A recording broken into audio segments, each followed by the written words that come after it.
মরিয়া গেলে যাব, হায়াতের মালিক আল্লাহ, মৌতের মালিক আল্লাহ, ইজ্জতের মালিক আমার আল্লাহ। ওই কবরে নামাজ না নিয়ে গেলে আমার উপায় নাই। ওই কবরে কে ধনী, কে গরিব, কে আলেম, কে মূর্খ, কে বক্তা, কে শ্রোতা, কে পীর, কে মুরিদ, কোনো ভেদাভেদ নাই। সাদা কাফনের প্যাকেটে যখন ঢুকবা, ওই কাফনের উপরে লেখা থাকবে না কোনটা পীরের লাশ, কোনটা মুরিদের লাশ। কবরের মধ্যে ঢুকাইয়া আমাকেও তিনটা প্রশ্ন, আপনাকেও একই প্রশ্ন। রবের পরিচয় দাও, ধর্মের পরিচয় দাও, রাহমাতুল্লিল আলামিনের পরিচয় দাও। যারা দুনিয়াতে রবের গোলামি করবে, দ্বীনের ইসলামের গোলামি করবে, নবীর সুন্নাত মানবে, তারা কবরে গিয়া জবাব দিবে রব্বি আল্লাহ দীনি আল ইসলাম। আল্লাহর অর্ডার হবে তাড়াতাড়ি কবরে জান্নাতের বিছানাটা দিয়া দাও। আর যারা দুনিয়াতে রবের গোলামি করে না, ইসলাম মানে না, নবীর সুন্নত মানে না, এদেরকে যখন প্রশ্ন করা হবে এরা আফসোস করবে, হা হা লা আদ্রি, আমি কিছুই জানি না। নবী বলেন সাথে সাথে আল্লাহর অর্ডার হবে এর কবরে জাহান্নামের বিছানাটা দিয়া দাও। রমজান বড় বরকতের মাস। এই মাসে আল্লাহ কোরআন নাজিল করেছেন। গোটা দুনিয়ার মানুষের জন্য কোরআন হলো হেদায়াত। শাহরু রমাদান আল্লাযী উনজিলা ফীহিল কুরআন হুদাল লিন্নাস ওয়া বায়িনাতিন মিনাল হুদা ওয়াল ফুরকান। রমজান কোরআন নাজিলের মাস। গোটা জগতের মানুষের হেদায়াতের জন্য আল্লাহ কোরআন দান করেছেন। এরে নবীর উম্মতের দল, জমিনের মধ্যে যদি তুমি শান্তি আর সম্মানের জীবন যাপন করতে চাও, আখিরাতেও যদি তুমি মুক্তি পেয়ে জান্নাত পেতে চাও, ব্যবস্থা দুইটা। আল্লাহর কিতাব কোরআনকে জীবনের আপন বানায় নাও। দ্বিতীয়টা হলো মদিনার নবীর আদর্শের মালা গলায় পড়ে নাও। কারণ আমার আল্লাহর কোরআন এমন একটা দামি কিতাব,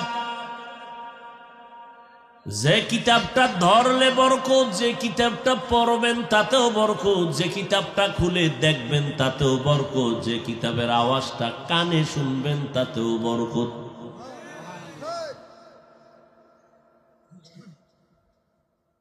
আল্লাহ তাআলার এই কোরআন কিতাব আমার নবীর জ্বলন্ত মুআজিজা। আমার নবীকে আল্লাহ এত মর্যাদা দান করেছেন। যত কারণ আমার নবীর মর্যাদা দেওয়ার পেছনের মধ্যে একটা কারণ, আমার আল্লাহর নবীকে আল্লাহ কোরআন দান করেছেন। কোরআনটা খুলে দেখবেন তাকায়া, তাতেও সওয়াব। কিন্তু কপাল বড় খারাপ। আজ আপনাদের বয়স 40, 50, 70 বছর হয়ে গেল, কোরআনের বয়ান শুনেন, কিন্তু আজও পর্যন্ত অনেক কপাল পড়া আছে। ঘরের মধ্যে কোরআন আছে, কোনোদিন খুলিয়া দেখলো না ভেতরটা কেমন।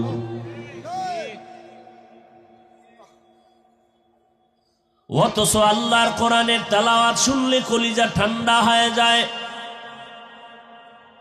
এক গ্লাস পানির মধ্যে চিনি দিলেন, এরপরে চামিচ দিয়া নাড়া দিলেন, এবার ডক ডক করে আপনি পান করে ফেললেন। কেউ যদি বলে ভাইজান পানি পান করো, বলবে না। কি করো বলেন, কি বলবে? শরবত। ভাই, পানির মধ্যে চিনি দিল, চামিচ দিয়া নাড়া দেওয়ার পরে পানির কালার কি নষ্ট হয়ে গেছে? বাহির থেকে দেখলে কি বোঝা যায়? পানি কালারও পাল্টায় নেই। এরপর এটার কেউ পানি বলে? কি বলে? শরবত পান করি, পানি না। বাহির থেকে বলে এটা তো দেখা যায় পানি, সে বলে কসম এটা পানি না, শরবত পান করি। একটু পানির মধ্যে যদি চিনি মিশ্রিত করে দেওয়ার কারণে এটা পানির নাম বাদ হয়ে যায়, এটার নাম এখন শরবত হয়। ও বান্দা, জবানটা পবিত্র বানাইয়া এক গ্লাস পানির মধ্যে যদি আলহামদু সূরা পড়ে দম করে ফুদাও, এই পানিটা এখন আর পানি নাই বান্দা, ইয়াকিনের সাথে তুমি কোরআন পান করতেছো। আল্লাহর কোরআন একটা অক্ষর বুঝে পড়ো না বুঝে পড়ো, পড়তে দেরি 10টা নেক হতে দেরি নেই, 10টা গুনাহ মাফ হয়ে যাবে, আল্লাহর আদালতে 10 গুণ মর্যাদা বেড়ে যাবে। কোরআন এমন একটা কিতাব। আমরা বাংলা ভাষা শিখার জন্য একটা বই পড়েছিলাম ছোটবেলায়, আদর্শ লিপি, সরু সরে ক খ, 10টা পৃষ্ঠা মাত্র। সারা বাংলাদেশ খুঁজো পণ্ডিতেরা আদর্শ লিপির একজন হাফেজ আসেনি। আল্লাহর দেওয়ার একটা কিতাব জমিনে ছিল ইনজিল, ভেজালে ভরা। আল্লাহর দেওয়া কিতাব কোরআন যেমন, আল্লাহর দেওয়া কিতাব ছিল জবুর, আল্লাহর দেওয়া কিতাব তাওরাত। দুনিয়াতে একটা কিতাবও এখন সংরক্ষিত অবস্থায় সহিভাবে সঠিকভাবে নাই, ভেজাল ঢুকাইছে মানুষ। কিন্তু 1500 বছর হয়ে গেল আমার আল্লাহর কোরআনটা কেউ সিন্ধুকে তালা মেরে রাখে নাই। এমন সুন্দরভাবে আল্লাহর কোরআন আমার তোমার সামনে আছে। বহু পণ্ডিতেরা অপচেষ্টা করেছিল, কোরআনের মধ্যে কোনো ভুল বের করা যায়নি। আজও পর্যন্ত তো পারেই নাই, বরং মাথা নত করে বহু বেঈমান কালেমাওয়ালা মুসলমান হয়ে গেছে। ই কালামে জিন্দা কুরআনে হাকিম, হিকমতে উলা ইয়াজালাসতু কাদিম, জামিউল ইলম ফিল কুরআনে হাকিম, তাকাসারাত আনহু আফহামুর রিজালি। ওরে কোরআন হলো আল্লাহ দেখার আয়না। কারে দেখার আয়না? তেরা আয়না आलो में रंग बू है तेरा ऐना, आलो में रंग बू है जिधर देखता हो उधर तू ही तू है। আমার আল্লাহরে তুমি তালাশ করবা, কই আমার আল্লাহরে পাইবা? বলে বান্দা তুই আমার বানানো বিল্ডিং এর দিকে তাকাইয়া দেখবি মিস্ত্রি কেমন, তা বুঝার উপায় নাই। মিস্ত্রির বানানো বিল্ডিং এর দিকে তাকায় দেখ এত সুন্দর, এই বিল্ডিং প্রমাণ করে মিস্ত্রি বড় সুন্দর। ও বান্দা তুমি আমাকে যদি পেতে চাও, আমার বানানো আমার তৈরি করা মাখলুকতের দিকে তাকাও, আসমানের দিকে তাকাও, জমিনের দিকে তাকাও, এবং আমার কোরআনের দিকে তাকাও। সব মাখলুক আমি বানাইলাম, তবে কোরআনটারে এটারে মাখলুক বলা যাবে না, এটা কালামুল্লাহ, আল্লাহর কথা। তুমি কোরআনের ভেতরে ভালো করে কলবের দৃষ্টি লাগাও, আল্লাহর কুদরতের ঘ্রাণ তোমার নাকে চলে আসবে। আল্লাহ দেখার আয়না কোরআন। 1500 বছর হয়ে গেল, কোনো ভুল কেউ বের করতে পারলো না। জমিনে বড় বড় বড় বড় বিল্ডিং, আমেরিকা, দুবাই, কাতার, রাশিয়া টাওয়ার বানাইছে, সমুদ্রের নিচে বড় বিল্ডিং বানানো। আল্লাহর কসম, সারা দুনিয়ার দামি দামি টাওয়ার এক জায়গায় করবা, এতগুলো টাওয়ার যদি এক জায়গায় করো, একটার দামও ওই পরিমাণ নাই কোরআনওয়ালা মাদ্রাসার বিল্ডিং এর যেই পরিমাণ দাম। আপনারা 2 দিন 3 দিন 3.5 দিন পর্যন্ত বাড়ি ঘর সন্তানাদি সারিয়া সব এখানে পড়ে আছেন। এতগুলো মানুষ এই রাতের বেলা বসে আছেন, খানারও পেরেশানি নাই, ঘুমেরও পেরেশানি নাই, বসার বিছানাও ভালো না, খ্যার কি কুটা দিছে না, খ্যার কুটার উপরে বসে আছেন। দুনিয়াতে যদি একেবারে নরমাল কেউ বিয়ার দাওয়াত দিয়া খেরকুটা দেয় বসার জন্য, কি পরিমাণ মেজাজ গরম হবে। অথচ আপনারা এখানে খেরকুটার মধ্যে বসে আছেন, কারো অন্তরে কোনো কষ্ট নাই। কে ভিআইপি, কে নন ভিআইপি, কে দামি, কে বেদামি, কে শিক্ষিত, কে অশিক্ষিত, কে আলেম, কে মূর্খ, কে গরিব, কে ধনী, কোনো ভেদাভেদ নাই। সব এক কাতারে বসে গেল, অন্তরে মোহাব্বত ভরা। এর বিনিময়ে কিছু এখন নগদ পাবে, তাও পাবে না। 3 দিন এখানে থাকার পরে তুমি 50 লক্ষ টাকা পাবা নি, কয়ে পাবো না। তোমার বাড়ি বাড়বে, ধনী হবা, কয় না, তাও না। তো কেন বসে আছো? বান্দা নগদ কিছু দেখাতে পারে না, আল্লাহ কয় এটাই হলো আমার কুদরতের নিদর্শন। কাদের কুদরত দারি বরকামাল আন্তা রব্বি আন্তা হাসবি যুল জালাল তুহি কাদের জলিলুল্লাহ জাহাদার বহর হালে তুহি মেরা নিগাহদার। আল্লাহ আমার নবীকে কোরআন দান করলেন, সতর্কতার সাথে সামনে চলবেন, কিন্তু দুশ্মনে ভরা। বেঈমান ইহুদি নিয়ে টেনশন কম, টেনশন হলো ইসলামের ব্যানার নিয়ে যারা ধোঁকা দেয় তাদের নিয়ে টেনশন। চিহ্নিত দুশ্মনের নিয়ে টেনশন নাই, উল্টা পাল্টা করলে আমরা ওরে ধরে ফেলবো। ওলামায়ে কেরাম সজাগ। শিক্ষানীতির উপর একটু বানরের আওয়াজ আসছে, ওলামায়ে কেরাম ধরে ফেলছে। সবাই সজাগ। এদের নিয়ে অত পেরেশানি নাই, কিন্তু পেরেশানি তাদের নিয়া যারা বন্ধুর ভেষে ইসলামের ব্যানার লাগাইয়া বলে মোহাম্মদ অপরাধী। এদের নিয়ে ঝামেলা। এদের চিহ্নিত করা বড় কঠিন। যারা বলে কোরআন শরীফ পুরাটা মানা যাবে না, যারা বলে লা ইলাহা ইল্লাল্লাহ মুহাম্মাদুর রাসূলুল্লাহ কালেমা পড়া যাবে না, কালেমা কুফরি। আরো জোরে বলেন। আওয়ামী লীগ ওয়ালারা বলে নাই কালেমা কুফরি, বিএনপি ওয়ালারা বলে নাই কালেমা কুফরি, বলেছে ইসলামের ব্যানারওয়ালা একদল মুনাফিক ভণ্ডরা। এজন্য খুব সাবধান। আমার আল্লাহর কোরআনটা সিনায় লাগাও, সুন্নতের রঙে রঙিন হয়ে যাও, মদিনার রঙে রঙিন হও। জীবনে কোনো বিপদ আসবে আসবে, শুধু আওয়াজ পাইবে, দেখবা না।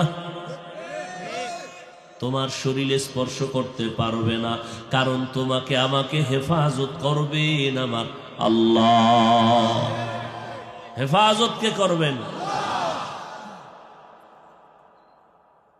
অন্য নবীর উম্মতেরা প্রচন্ড গুনাহ করলে ঘুমের পরে দেখতো চেহারার রং পাল্টায় গেছে। আমরা হাজার কোটি গুনাহ করার পরে আমগো চেহারা পাল্টাইয়া বানর হয় না, শুকর হয় না, একমাত্র মুহাম্মদের উম্মত হওয়ার বরকত। নবীজির উম্মত হওয়ার কারণে আল্লাহ আমাদের অনেক সুযোগ সুবিধা দান করেছেন। আল্লাহ তাআলা আমার নবীকে শ্রেষ্ঠ মর্যাদা দান করেছেন। এর একটা কারণ কোরআন। আর এই কোরআনটা আছে লৌহে মাহফুজের মধ্যে, আরশে আজিমে লেখা। যেই কোরআনটা তো দামি, দেখলেও সওয়াব। যে কোরআন দেখবে তার চোখের পাওয়ার নষ্ট হবে না।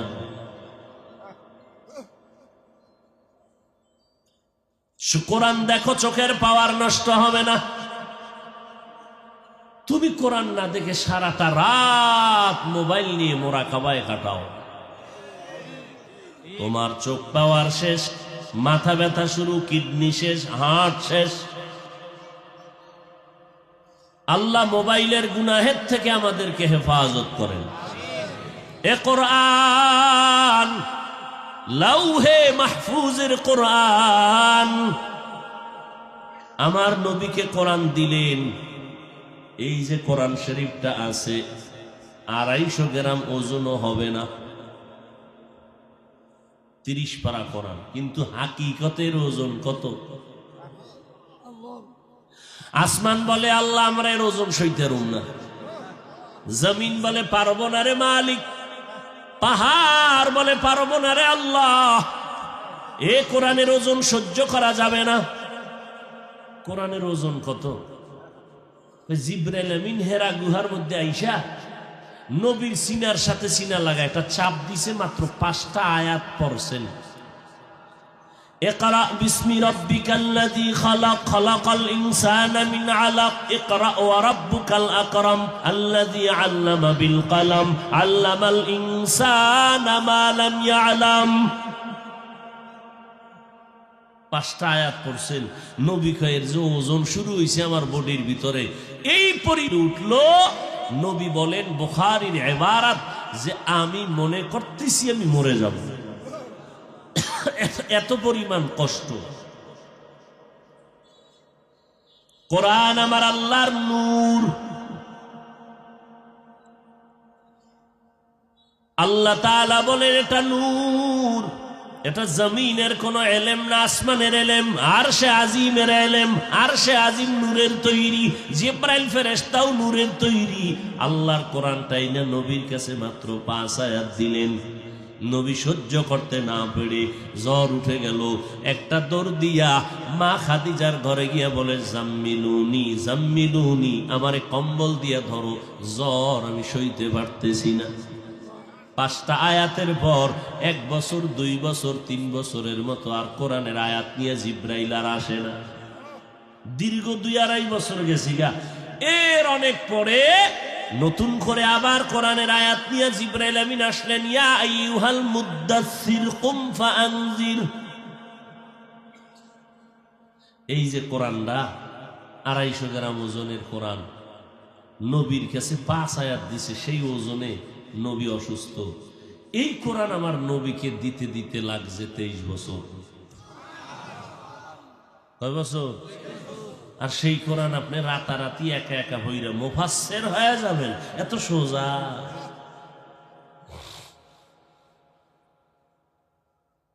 আল্লাহ তাআলার কোন কুদরতি অন্তরে চাইল 23 বছর লাগাইয়া যেই বরকতের কোরআন আমি আমার বন্ধুকে দিলাম। এই কোরআন তো লাউহে মাহফুজের কোরআন। আল্লাহ চাইলেন আমার বন্ধুটারে আমি বাড়িতে আইলে একটু লাউহে মাহফুজ আরশে আজিমটারে দেখাইয়া দেই। ঐতিহাসিকগণ অধিকাংশ লেখেন এই রজবেই আল্লাহ নবীর দাওয়াত দিলেন আরশে আজিমে, আল্লাহর বাড়ি, যার নাম মেরাজ। আল্লাহর নবী বলেন, আমি আমার চাচাতো বোন উম্মে হানির ঘরে ঘুমান্ত, কেউ বলেন নবী শিয়াবে আবু তালিবের মধ্যে ঘুমান্ত, কেউ বলেন আমার নবী হাতিমে কাবায় ঘুমান্ত। জিব্রাইল আমিন ঘরের উপর দিয়া ছাদ দিয়া ঢুকলো। হুয়া হুকুম জিবরাইল কো ইউশতাব, बोरक एक जन्नत से कर इंतखाब, सजा उसको ज़ेवर से तू ताबफा, फिर उसको तू काबा में लेकर के जा। ও জিবরাইল, জান্নাতে যাই একটা বোরাক জান্নাতি পোশাক দিয়ে সাজাইয়া আমার বন্ধুর বাড়ি বাইতুল্লাহ নিয়ে যাও। নবী বলেন বোরাকটা বাইতুল্লাহর কিনারায় রেখে জিবরাইল ঘরের ছাদের ভিতর দিয়ে ছাদটারে ফাটাইয়া ভেতরে ঢুকলেন। আমি তো ঘুমে। জিবরাইল আইসা তার পাখার একটা অংশ আমার কদম মোবারকে লাগায় দিলে আমি সজাগ হয়ে দেখি জিবরাইল। ও ভাই জিবরাইল, এই রাতে আপনি কেন আসছেন? উপরে তাকায় দেখি ছাদ আমার ফাঁকা। জিবরাইল ভাই, আপনি দরজা দিয়া ঢুকছেন না উপর দিয়া? কয় উপর দিয়া। ছাদটারে ফাঁকা করে ঢুকছি। তো কেন দরজা আছেন, আপনি উল্টা ঢুকলেন কেন? আপনার সাথে আজকে সব ব্যবহার হবে উল্টা, এটা দিয়ে মাত্র শুরু। সব ব্যবহার হবে উল্টা। আল্লাহ পাকের নবীর জীবনে 2টা সফর হয়েছিল, একটা সুখের আর একটা দুঃখের। দুঃখের সফরটাও মক্কা থেকে শুরু, রাতের বেলা শুরু। সুখের সফরটাও মক্কা থেকে শুরু, রাতের বেলা শুরু। দুঃখের সফর মক্কা থেকে মদিনা, সুখের সফর মক্কা থেকে আরশে আজিম।